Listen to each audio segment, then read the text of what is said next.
सुवासिक शीतळ दकोदक सुमनोदक पुष्पोक श्रीरामाचे चरणोदक अभिषेक वेदघोषी। त्या ठिकाणी किष्किंधेमध्ये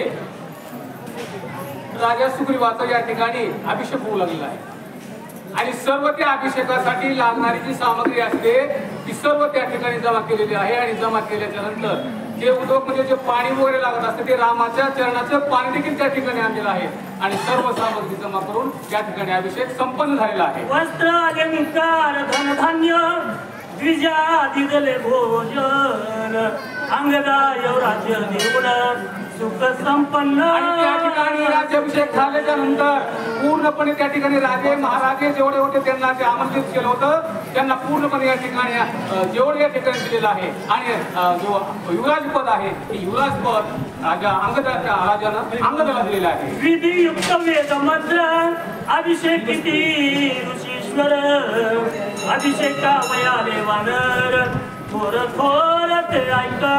आणि या ठिकाणी ज्यावेळेस राज्याभिषेक चालू होता विधियुक्त अशा प्रकारचे वेद मंत्राचं पठण वेद मंत्राचं गायन मनन त्या ठिकाणी चालू होतं आणि मोठमोठ्या प्रकारचे त्या ठिकाणी वानर राजे महाराजे राज्याभिषेकाला आले होते आणि कोण कोण आहेत या ठिकाणी गज गवाक्षक वय शरभ गंध मादन वय मंद विविध नीळ पाहे आले जवलाय।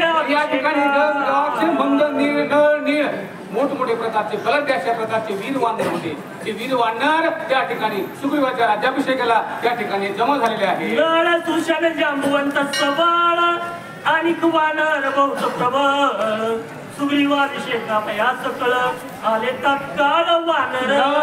सुषेण आणि त्या ठिकाणी सर्वांमध्ये जे ज्येष्ठ असणारी अशा प्रकारे त्या ठिकाणी जांबवंत देखील त्या ठिकाणी अभिषेकाला काय झालंय आणि अशा प्रकारच्या मंत्रामध्ये राजा सुग्रीवाचा किष्किंधेमध्ये राज्याभिषेक पूर्ण झालेला आहे। अभिषेक किती सुग्रीवाची एवढे अंगदासी पूजा करुणी दोघासी अति उल्हास